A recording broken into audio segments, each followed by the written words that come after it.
भारत के दक्षिणी राज्य केरल में हर साल 2 से 3 हजार लोग अपना धर्म बदलकर इस्लाम अपना लेते हैं। लेकिन इन बड़े आंकड़ों के पीछे कुछ ऐसे काले सच छिपे हैं जो दुनिया की नजरों से ओझल हैं। जैसे कि कुछ भोली भाली जवान लड़कियों को धोखेबाज लोग ड्रग्स देकर, उनके जज्बातों से खेलकर या यहाँ तक कि जबरदस्ती उनका धर्म बदलवा देते हैं। इसके बाद उनका ब्रेन वॉश किया जाता है और उन्हें झांसा देकर मिडिल ईस्ट ले जाकर आतंकियों की गुलाम और मानव बम बना दिया जाता है। आम जनता के बीच छिपकर रहने वाले ये आतंकी इसे बड़े फख्र से लव जिहाद का नाम देते हैं। केरल, जहां अलग अलग धर्मों के लोग हमेशा से शांति और भाईचारे के साथ रहते आए हैं, वहां यह समस्या काफी गंभीर रूप ले चुकी है। इसी वजह से 3 लड़कियों की सच्ची घटनाओं से प्रेरित होकर 2023 में द केरल स्टोरी नाम की एक फिल्म रिलीज हुई। इस फिल्म का मकसद लोगों को अपने आसपास फैले धार्मिक फरेब और मीठी मीठी बातें करने वाले लड़कों के जाल से सावधान करना है। कहानी की शुरुआत शालिनी नाम की एक लड़की से होती है, जिसका जन्म एक खुशहाल हिंदू परिवार में हुआ है। वह एक नर्सिंग कॉलेज में एडमिशन लेती है,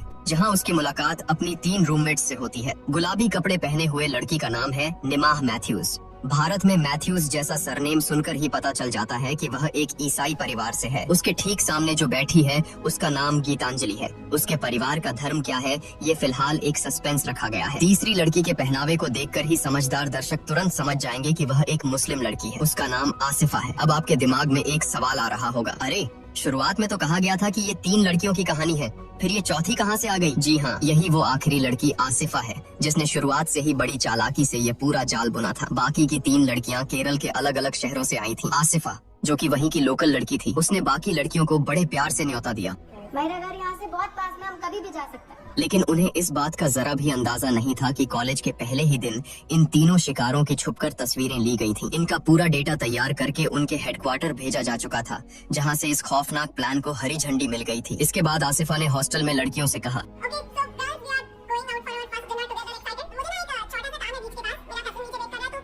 लेकिन वो वहाँ अकेले नहीं घूमने वाली थी। वहाँ अचानक आसिफा का चचेरा भाई और उसका एक दोस्त भी आ टपके, जो कुछ ज्यादा ही मिलनसार और मेहमान नवाज बन रहे थे। यहीं से उनके हनी ट्रैप का पहला कदम शुरू होता है। आसिफा का ये कजिन, जो एक मेडिकल का छात्र था, बहुत ही मीठी मीठी और लच्छेदार बातें कर रहा था। गाड़ी उसका दोस्त चला रहा था, जो कि एक छोटा मोटा बिजनेसमैन था। रास्ते भर ये दोनों अपने ऊंचे आदर्शों की बड़ी बड़ी बातें करते रहे, जैसे कि गरीबों को दान देना, चैरिटी करना और दुनिया को एक बेहतर जगह बनाना। बातों ही बातों में उन्होंने लड़कियों के दिमाग में ये डालना शुरू किया कि यही उनके इस्लाम धर्म की सच्ची सीख है।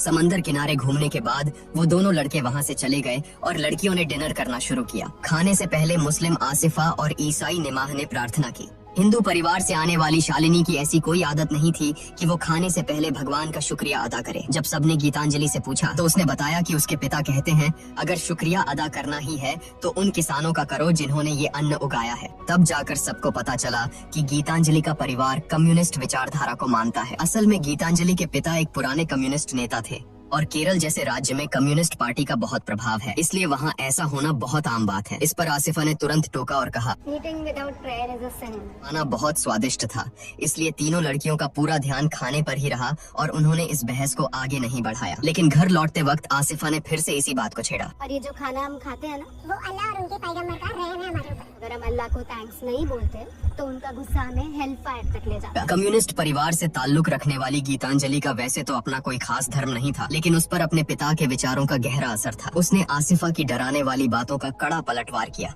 इस पर आसिफा के पास बचने का कोई रास्ता नहीं था, तो उसने बात घुमाते हुए कहा, तुम्हारे पिता जो कहते हैं वो सब तो सिर्फ नेताओं के बनाए हुए खोखले नारे हैं। तभी हिंदू परिवार की शालिनी ने मासूमियत से पूछा, तुम्हारा अल्लाह हिंदुओं को पनिश क्यों करेगा? इस पर आसिफा ने अपना वही रटा रटाया जवाब दे मारा। तो जो अल्लाह में बिलीव करता है उन्हें जन्नत मिलता है, और जो इस्लाम में बिलीव नहीं करता है उन लोगों को दोज़ख की आग में जला दिया जाता है। इस दुनिया को सिर्फ अल्लाह चलाता है। यह कहकर वो एक गहरी आह भरते हुए वहाँ से चली गई, मानो वही एक है जिसे दुनिया का सबसे बड़ा सच पता हो। लेकिन इन धार्मिक बहसों के बावजूद उन चारों की दोस्ती टूटने के बजाय और गहरी होती गई। कुछ ही दिनों बाद आसिफा ने बड़ी चालाकी से उन तीनों को अपने घर ईद का जश्न मनाने के लिए बुलाया। वहाँ आसिफा के परिवार और रिश्तेदारों ने इन तीनों लड़कियों पर इतना प्यार लुटाया कि उन्हें बिल्कुल अपने घर जैसा महसूस होने लगा। इसी बहाने उनकी मुलाकात एक और हैंडसम लड़के से कराई गई, जो आसिफा के चचेरे भाई का ही दोस्त था। अब जरा इस खेल को समझिए, 3 गैर मुस्लिम लड़कियां और उनके सामने 3 हैंडसम मुस्लिम लड़के। क्या इत्तेफाक है ना? जैसे सब कुछ किस्मत ने तय किया हो।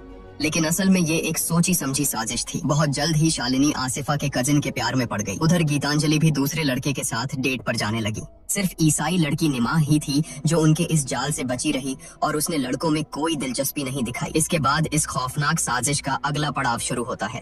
इस सिंडिकेट के दो बड़े लोग आसिफा को एक खास तरह का नशीला पदार्थ देते हैं। ये एक ऐसा ड्रग था जो इंसान के दिमाग पर असर करता है और धीरे धीरे उसकी लत लग जाती है। उन्होंने आसिफा से कहा कि इसका इस्तेमाल उन तीनों लड़कियों को पूरी तरह अपने कंट्रोल में करने के लिए करना है। हनी ट्रैप की पहली चाल कामयाब होने के बाद अब उनकी दूसरी खतरनाक चाल शुरू हो चुकी थी। उन आदमियों ने आसिफा को आगे के खर्चे के लिए पैसों की एक मोटी गड्डी भी थमा दी। फिर एक दिन वो तीनों लड़कियां मॉल में शॉपिंग करने गईं, जहां मॉल में कुछ ऐसा हुआ जिसने लड़कियों को अंदर तक हिलाकर रख दिया। भीड़ में एक अजनबी ने एक लड़की के साथ गंदी हरकत की।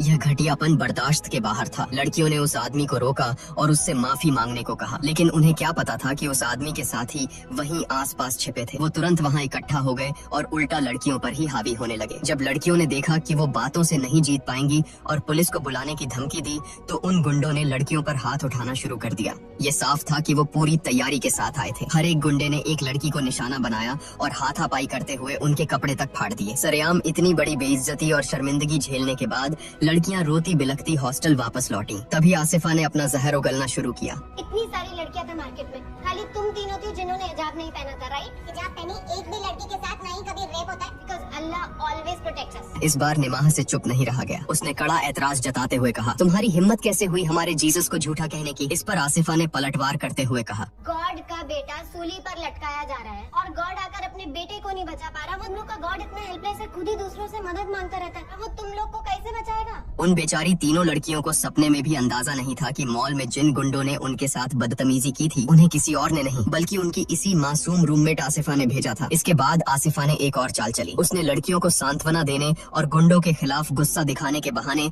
अपने कजिन और उसके दोस्त को हॉस्टल बुला लिया। आसिफा का कजिन, जो कि मेडिकल का छात्र था, अपने साथ पहले से तैयार की हुई एक खास दवा लाया। उसने लड़कियों से कहा, ये गोलियां खा लो, इससे तुम्हारी घबराहट कम होगी और तुम डिप्रेशन में नहीं जाओगी। शालिनी और गीतांजलि उस धोखेबाज की बातों में आ गईं और उन्होंने वो दिमाग को काबू करने वाली दवा खा ली। उस दवा के असर में वो इतनी आ गई थीं कि बहुत जल्द ही उन्हें अपना पहनावा बदलने और हिजाब पहनने के लिए राजी कर लिया गया। आसिफा उन्हें लगातार वो गोलियां देती रही, जिससे उन्हें एक झूठी और अजीब सी खुशी का एहसास होता था। और जैसा कि प्लान था, लड़कियां धीरे धीरे अपने असली गम भूल गईं। उन्हें लगा जैसे उन्हें एक नई जिंदगी मिल गई है और वो पूरी तरह से प्यार के नाम पर बिछाए गए इस खौफनाक जाल में फंसती चली गई। सिर्फ ईसाई लड़की निमाह अब भी बची हुई थी। उसे न तो उन लड़कों में कोई दिलचस्पी थी और आसिफा के इस रोज रोज के धर्म प्रचार से उसे सख्त चिढ़ होने लगी थी। इसी बीच उनकी तीसरी खतरनाक चाल, यानी प्रेग्नेंट करके शादी के लिए मजबूर करना, भी तेजी से अपना काम कर रही थी। झूठे प्यार का नशा शालिनी के सिर चढ़कर बोल रहा था। जब छुट्टियों में शालिनी अपने घर गई तो उसने हिंदू रीति रिवाजों को मानने से साफ इनकार कर दिया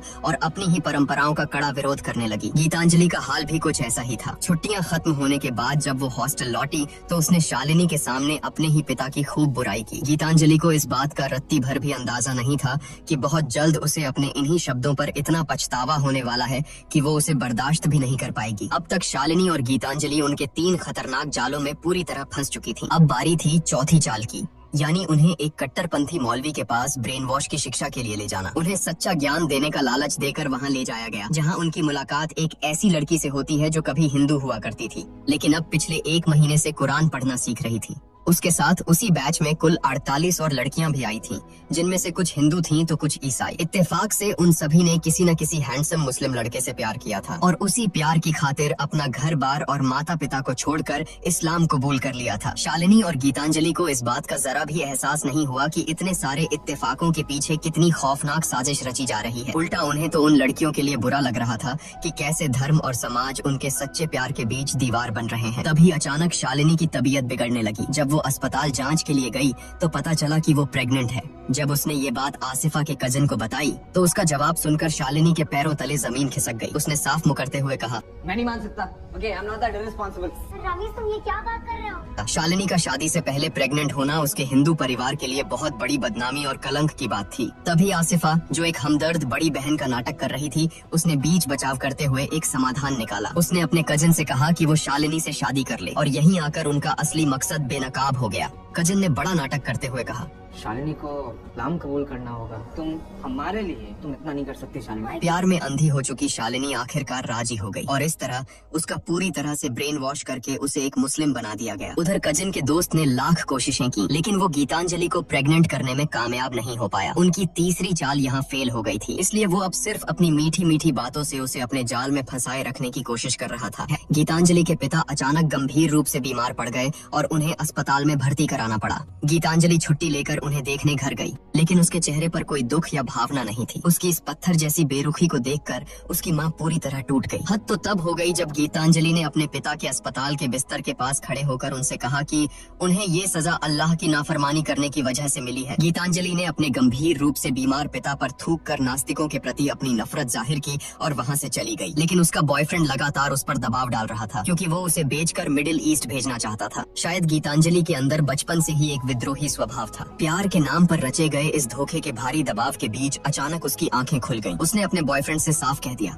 ये तो अच्छा है कि तू निकला इम्पोर्टेंट, वरना मेरा हाल भी शालिनी जैसा हो जाता और मैं भी तेरे बच्चे की माँ बन जाती। यह शब्द सुनते ही उसका बॉयफ्रेंड गुस्से से पागल हो गया। उसने फोन काट दिया और तुरंत गीतांजलि को उसकी न्यूड तस्वीरें और वीडियो भेज दिए जो उसने तब छुपकर खींचे थे जब गीतांजलि नशे में थी। उसने गीतांजलि को धमकी देते हुए कहा, कर कर सीरिया चलेगी तू, और अगर ना बोलेगी तो फिर वीडियो मैं करूँगा वायरल सोशल मीडिया पे। इस ब्लैकमेलिंग ने गीतांजलि को एक ऐसी अंधी गली में धकेल दिया जहां से कोई रास्ता नहीं जाता था। वो घर गई और अस्पताल से डिस्चार्ज होकर आए अपने पिता से आखिरी बार मिली। उसे अंदर ही अंदर बहुत पछतावा हो रहा था कि उसने कम्युनिस्ट विचारधारा को ठीक से क्यों नहीं समझा। साथ ही उसे अपने पिता पर भी गुस्सा आ रहा था कि उन्होंने कभी उसे नहीं बताया कि बाहरी दुनिया में ये धार्मिक कट्टरपंथी कितने खतरनाक हो सकते हैं। इतनी तकलीफ में होने के बावजूद उसने अपने साथ हो रहे इस खौफनाक ब्लैकमेल का सच किसी को नहीं बताया। इसी बीच दूसरी शिकार शालिनी के पैरों तले जमीन तब खिसक गई जब उसे पता चला कि धर्म बदलने के बाद जिस लड़के से उसे शादी करनी थी वो अचानक गायब हो गया है। उस कट्टरपंथी मौलवी ने शालिनी से कहा, तुम्हारी जैसी हालत है उसमें मुझे तुम्हारे लिए कोई दूसरा आदमी ढूंढना पड़ेगा। जब शालिनी ने इसके लिए मना किया तो मौलवी ने उसे डराते हुए कहा, बिना शादी के बच्चा पैदा करना हमारे यहाँ बहुत बड़ा गुनाह है। तुम्हारे बच्चे को भी तौम्र इसकी सजा मिलेगी। तुम्हारे पास अब एक ही रास्ता है, जल्द से जल्द किसी से शादी कर लो और जिहाद की सेवा करके अपने गुनाहों की माफी मांगो। हैरानी की बात तो ये थी कि वो गायब हुआ लड़का वहीं बाहर खड़ा छुपकर ये सब तमाशा देख रहा था। मौलवी ने शालिनी के लिए एक नया और अनजान आदमी तय कर दिया और इस तरह शालिनी की शादी एक ऐसे आदमी से कर दी गई जिसे उसने जिंदगी में पहले कभी देखा तक नहीं था। जब शालिनी की माँ को यह सब पता चला तो वो बदहवास होकर भागी भागी आई, लेकिन उनकी पत्थर दिल हो चुकी बेटी ने उनके लिए दरवाजा तक नहीं खोला। शालिनी की माँ ने रोते हुए यह सारी बात गीतांजलि को बताई। गीतांजलि अपनी जिगरी दोस्त को इस नरक से नहीं बचा पाई और अंदर से पूरी तरह टूट गई। दीवार पर टंगी उन महान नेताओं की तस्वीरें भी आज उसे नहीं बचा पाई। इसके कुछ ही समय बाद गीतांजलि की न्यूड तस्वीरें सच में अलग अलग वेबसाइट्स पर वायरल कर दी गयी। हर तरफ से मिल रही गालियों, तानों और बदनामी को वो बर्दाश्त नहीं कर पाई और उसने फांसी लगाकर अपनी जान दे दी। अपनी दोस्त की इस दर्दनाक मौत से बिल्कुल बेखबर शालिनी अब मिडिल ईस्ट जाकर अपने गुनाहों की माफी मांगने के उस खौफनाक सफर पर निकल चुकी थी। देश के बाहर एक ट्रांजिट स्टेशन पर उसे अचानक अपनी पुरानी रूममेट निमाह का फोन आया, जिससे बहुत दिनों से बात नहीं हुई थी। निमाह ने उसे जो बताया उसने शालिनी के पैरों तले जमीन खिसका दी। उसने बताया कि जिस धोखेबाज लड़के को शालिनी लापता समझ रही थी वो मरा या गायब नहीं हुआ है, बल्कि उसने कॉलेज में एक नई लड़की को अपने जाल में फंसा लिया है। इतना ही नहीं, उस धोखेबाज के दोस्त ने निमाह का पीछा किया और जब वो नहीं मानी तो उसने निमाह की ड्रिंक में नशीली दवा मिला दी। निमाह को बंधक बनाकर रखा गया और लगातार 7 दिनों तक हर रोज 20 आदमियों ने उसका रेप किया। किसी तरह वो अपनी जान बचाकर वहाँ से भाग निकली। निमाह ने शालिनी को गीतांजलि की दर्दनाक मौत और इस पूरी भयानक साजिश का सारा सच एक ही सांस में बता दिया। शालिनी के लिए एक साथ इतना बड़ा सच बर्दाश्त करना नामुमकिन था। परेशान होकर उसने अपने नए पति को यह सब बताया, लेकिन इतने धोखे खाने के बाद भी उसका ब्रेन वॉश इस कदर हो चुका था कि उसने खुद को ही तसल्ली देते हुए कहा, शायद यह गीतांजलि और निमाह को अल्लाह की बात न मानने की सजा मिली है। उसके पति ने भी ज्यादा कोई बात नहीं की और तुरंत सामान पैक करके वे आगे मिडिल ईस्ट के एक आतंकी ठिकाने के लिए निकल गए। मिडिल ईस्ट पहुंचने के बाद शालिनी को अनगिनत जुल्मों और तकलीफों का सामना करना पड़ा। वहीं उसने अपने बच्चे को जन्म दिया। इसी बीच उसका वो नया पति एक आतंकी हमले में मारा गया। पति के मरते ही शालिनी को तुरंत गुलाम बना लिया गया। उसका नवजात बच्चा उससे छीन लिया गया, जिसका फिर कभी कुछ पता नहीं चला। उसे एक कैंप में बंद कर दिया गया और वो आतंकियों की यौन दासी बनकर रह गई। आखिरकार एक सुबह वो 2 और लड़कियों के साथ वहाँ से भागने में कामयाब हुई, लेकिन आतंकियों ने जल्द ही उनका पीछा कर लिया। भागते हुए उन दोनों लड़कियों को आतंकियों ने गोली मार दी। शालिनी किसी तरह बच निकली और भागते भागते बेहोश होकर गिर पड़ी। आखिरकार अमेरिकी सेना के एक ड्रोन ने उसे देखा और उसे बचा लिया गया। यह पूरी खौफनाक कहानी शालिनी ने स्थानीय सरकार और अमेरिकी सेना के जॉइंट बेस पर अधिकारियों को हूबहू सुनाई थी। लेकिन फिल्म के अंत में दिखाया जाता है कि शालिनी को आतंकी गतिविधियों में शामिल होने के शक में फिलहाल हिरासत में रखा गया है और उसकी बताई गई इस कहानी की अभी भी जांच चल रही है। फिल्म के खत्म होने पर उन असली लड़कियों और उनके परिवारों के इंटरव्यू दिखाए जाते हैं